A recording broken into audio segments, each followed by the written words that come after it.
rồi dập tắt cũng chỉ bằng không. Bây giờ nên học cách im lặng để dạp đi khi tim đã tổn thương.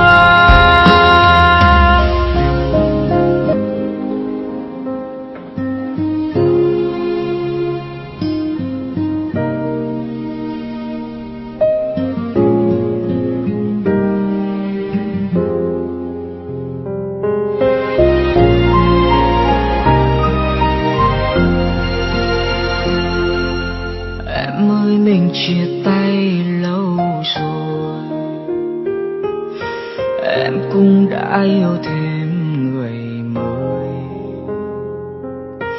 Anh thì vẫn cô đơn sớm tối, biết bao giờ con tim này được nghỉ ngơi. Trôi vơi giữa bao tố cuộc đời, nước mắt cũng đã rơi nhiều rồi. Cô đơn trong cuộc vui đông người, cố mỉm cười nhưng trong lòng chẳng được vui. Khi đã yêu một ai thật lòng, đâu nói quên là quên phải không? Khi người ta đã hết yêu rồi thì níu kéo cũng chỉ vậy thôi. Nên đừng bao giờ gieo hy vọng rồi dập tắt cũng chỉ bằng không. Bây giờ nên học cách im lặng để dạp đi khi tim đã tổn thương.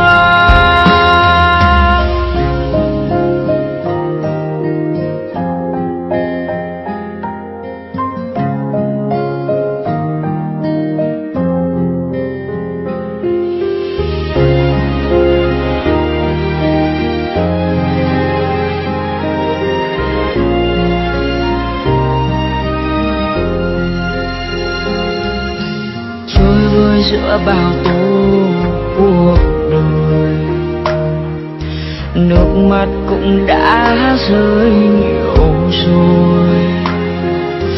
Cô đơn trong cuộc vui đông người, cô mỉm cười nhưng trong lòng chẳng được vui. Khi đã yêu một ai thật lòng, đâu nói quên là quên phải không?